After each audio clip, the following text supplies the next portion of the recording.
Hello friends, here I am Swati Jain. तो आज हम 3 मार्क का क्वेश्चन डिस्कस करेंगे। तो मैं आज पहला क्वेश्चन जो है मेरा वो है करंट अफेयर्स का क्वेश्चन, और बाकी के जो 9 क्वेश्चंस हैं वो हमारे पेपर 1 पार्ट वी के यूनिट 5 से है, जो जीपीएस जीआईएस वाला हमारा न्यू यूनिट ऐड हुआ है उससे। तो हमारा फर्स्ट क्वेश्चन हम जो देखते हैं वो है केशरिया बुद्धा। केशरिया बुद्धा ये न्यूज़ में क्यों था, मेनली मैं पहले आपको वो बता देती हूँ। क्या है कि बहुत ज़्यादा बारिश हो रही थी, तो जिसके कारण जो हमारा बुद्धा का स्तूपा है वो क्षरण होने लग गया था, मतलब वो डिग्रेड होने लग गया था। इसके कारण ये न्यूज़ में था। तो ये हमारा यूनिक पॉइंट हो सकता है जो हम बाकी बच्चों से अलग करने में लिख सकते हैं। तो अभी हम इसमें क्या क्या लिखेंगे कि इसकी अवस्थिति क्या है, इसका निर्माण कैसे हुआ, किसने कराया है, और इसके बारे में विशेष फीचर क्या है। फिर हम इसके बारे में एक यूनिक पॉइंट लिखेंगे जो हमारा अदर बच्चों से अलग होगा। हमें 15 से 20 शब्दों में अपना आंसर देना है, और भाई हमने कितनी खूबसूरती से इसको 15 से 20 शब्दों में समेटा हुआ है वो आप देखते हैं। तो सबसे पहला पॉइंट जो रहेगा कि इसकी अवस्थिति क्या है, बिहार है। सेकेंडली पॉइंट जो रहेगा कि इसको बनवाया किसने और कब बनवाया, तो वो हम छोटा ब्रैकेट करके लिख दे देंगे कि हाँ ये 3rd सेंचुरी बीसी मतलब 3री शताब्दी ईसा पूर्व में अशोक द्वारा बनवाया गया था। और इसकी जो विशेषता है वो है विश्व का सबसे बड़ा स्तूपा है ये। और भारी बारिश के कारण क्या है, पानी जमा होने के कारण ये अपना इसका क्षरण हो रहा था, इसलिए न्यूज़ में था। तो ये हमारा टॉपिक हुआ केशरिया बुद्धा। अब इसके बाद हम स्विच करते हैं जो हमारा यूनिट 5 है उस पर। तो हमारा यूनिट 5 में हम सबसे पहले देखते हैं पहला क्वेश्चन जो है वो है भारतीय सुदूर संवेदन संस्थान। इससे हमें राष्ट्रीय सुदूर संवेदन संस्थान से बिल्कुल भी कंफ्यूज नहीं होना है, क्योंकि वो जो राष्ट्रीय सुदूर संवेदन संस्थान है वो हैदराबाद में है, और जो हमारा भारतीय सुदूर संवेदन संस्थान है वो कहाँ पे है, हमारा देहरादून में है। तो हम इसके लिए 3 पॉइंट्स क्या क्या लिख सकते हैं कि ये इसकी स्थापना कब हुई है, इसकी स्थिति क्या है, और ये इसका उद्देश्य क्या है। यही हम 3 पॉइंट लिख सकते हैं किसी भी क्वेश्चन किसी भी संस्थान में, कि वो बना कब, उसकी स्थिति क्या होगी, उस मतलब वो कहाँ पे स्थित है और कहाँ पे लोकेटेड है, और उसका किस उद्देश्य उस संस्था को बनाया गया है। तो इसी में हम इसको कैरी ऑन करते आगे।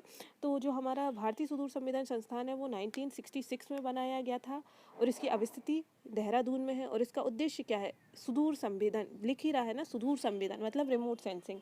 रिमोट सेंसिंग के एरिया में हमको कैपेसिटी बिल्डिंग करना है। कैपेसिटी बिल्डिंग में बहुत सारी चीज़ें आ जाती है, अनुसंधान, और जो हमारा जो भी हमारा पर्सनल टाइप पे अभी जो कंडीशन है उससे बेहतर क्षमता निर्माण के लिए इसको इस्टेब्लिश किया गया है। अब सेकंड जो क्वेश्चन है वो है हमारा भुवन। भुवन क्या है, भुवन हमारा एक पोर्टल है। कैसा, वेब बेस्ड पोर्टल है, वेब आधारित पोर्टल है। किसने बनाया, अब ये सबसे पहले किसी भी चीज़ का हमारे पास टॉपिक आता है तो हमको वो बताना पड़ेगा कि वो है क्या। तो हमने फर्स्ट पॉइंट में ये बता दिया कि वो एक वेब आधारित पोर्टल है। फिर हमें ये बताना पड़ेगा कि वो किसने बनाया, किसने विकसित किया। तो ये हमारा बनाया है इसरो और मैप IT इंडिया ने, मैप माई इंडिया ने। थर्ड पॉइंट हमें ये बताना रहता है कि वो बनाया क्यों, क्या रीज़न रहा कि हमें वो बनाना रहा। तो इसलिए हम इसका थर्ड पॉइंट इसका उपयोग बता देंगे कि हाँ भौगोलिक सूचना तक पहुंच के लिए उपयोगी, मतलब हमारे जितनी भी भूगोल से रिलेटेड जितनी भी जानकारी, किसी भी जगह की जो भी भूगोल से रिलेटेड जानकारी होगी, जितनी सूचनाएं होंगी, उन सब के एकत्रण में ये वाला ऐप हमारा उपयोगी है, अतः इसलिए इसको बनाया गया अपना। फिर इसके बाद हमारा एक उपग्रह आएगा। अब उपग्रह उसके हमसे क्या पूछा है, एम पूछा है कि एम क्या है। ये मैंने थोड़ा सा मिस्टेक कर दिया है। एम मतलब ये है कि हमें किसी भी जो हमारा दूरसंचार, प्रसारण और मौसम पूर्वानुमान, आपदा चेतावनी है, इन सब क्षेत्र में हमको अपना कैपेसिटी बिल्डिंग करना है। इन सब क्षेत्रों में हमको अनुसंधान करना है, इसी सब क्षेत्रों में, और जितनी भी इन सब क्षेत्रों में समस्याएं हैं उनका समाधान करना है। तो इसी उद्देश्य से हमारा इनसेट उपग्रह बनाए जाते हैं। तो हमें यूनिकनेस लाने के लिए कुछ तो करना रहेगा, तो कुछ डिफरेंट लिखना रहेगा। तो हम इसमें लिख देते हैं कि जो हमारा इनसेट उपग्रह है वो कहाँ पे स्थित है, इसलिए इसकी शुरुआत वहाँ से कर सकते हैं कि हाँ भू स्थिर कक्षा मतलब जियो स्टेशनरी ऑर्बिट में स्थित इनसेट उपग्रह जो है वो दूरसंचार, प्रसारण, मौसम पूर्वानुमान मतलब क्लाइमेट के बारे में प्रिडिक्शन करना, और जो हमारा आपदा चेतावनी मतलब डिजास्टर से रिलेटेड कुछ भी इमरजेंसी आने वाली उन सब चीज़ों के बारे में हमको पहले से जागरूक रहना है, और उनसे कैसे समाधान करना है, उनसे हमें कैसे डिफीट करना है उन सब चीज़ों से, जिससे हमें नुकसान ना हो, उसके उद्देश्य हमने इनसेट उपग्रह को बनाया है। अब इसके बाद जो हमारा क्वेश्चन नंबर 4 है वो है जियो स्टेशनरी उपग्रह क्या होते हैं, मतलब भूस्थितिक उपग्रह क्या है। तो भूस्थितिक उपग्रह क्या है, जो हमारी पृथ्वी की कक्षा से 36,000 किलोमीटर की ऊंचाई पे अवस्थित उपग्रह है। कितना, अराउंड 36,000 किलोमीटर की ऊंचाई पे स्थित है। इनको हम भूस्थितिक उपग्रह बोलते क्यों हैं? एक्चुअली क्या होता है कि जिस डायरेक्शन में हमारी पृथ्वी घूम रही है उसी डायरेक्शन में, उसी के साथ साथ ये हमारा उपग्रह भी घूम रहा है, तो दोनों साथ साथ घूम रहे हैं, तो दोनों हमें स्टेशनरी दिखाई देते हैं, मतलब ऐसे मूवमेंट करते हुए नहीं दिखाई देते। मतलब ये है, ये हमारा उपग्रह है, इसी डायरेक्शन में ऐसे इसी के साथ इसको स्टेब्लिश किया जाता है। और जियो सिंक्रोनस उपग्रह में हम कैसे स्टेब्लिश करते हैं, थोड़ा सा टिल्ट, तो ये टिल्ट उपग्रह होने के कारण हमें ये दिखाई दे जाती है कि हाँ ये चक्कर लगा रहा है। लेकिन जो हमारा जियो स्टेशनरी उपग्रह है वो दोनों एक ही ऐसे ही, मतलब दोनों ऐसे उपग्रह हैं, साथ में चलते रहते हैं, तो हमें दिखाई नहीं दे पाते हैं, तो इसलिए इसको हम जियो स्टेशनरी उपग्रह बोलते हैं। जियो स्टेशनरी उपग्रह भूमध्य रेखा के समानांतर होते हैं, भूमध्य रेखा से समानांतर होते हैं, और घूर्णन अवधि कितनी होती है इसकी, 24 आवर्स होती है।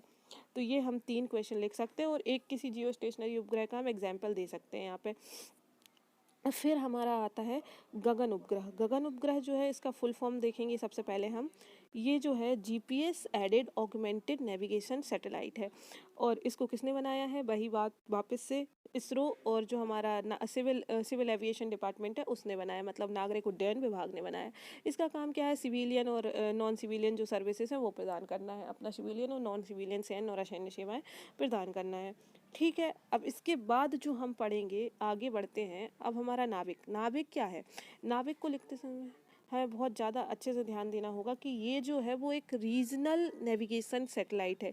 जब भी लिखें हमें ये सबसे मेन चीज़ ध्यान देनी है, क्योंकि जो हमारा जीपीएस है, जो हमारा वाइडू है, वो भी शायद अब ग्लोबल हो गया है, तो इसलिए हमें ये चीज़ सबसे ज़्यादा ध्यान देनी है कि जो हमारा नाविक है that is regional navigational satellite. इसका फुल फॉर्म क्या है, नेविगेशन विद इंडियन कॉन्स्टिलेशन। किसने डेवलप किया है इसको, तो हमारा इसरो ने डेवलप किया है। टोटल 8 सैटेलाइट्स हैं, 3 भूस्थैतिक में हैं और 5 जियो सिंक्रोनस में है। जियो स्टेशनरी में कितने हैं, 3 हैं, और जियो सिंक्रोनस में कितने स्टेप्स हैं, तो हमारे 5 हैं।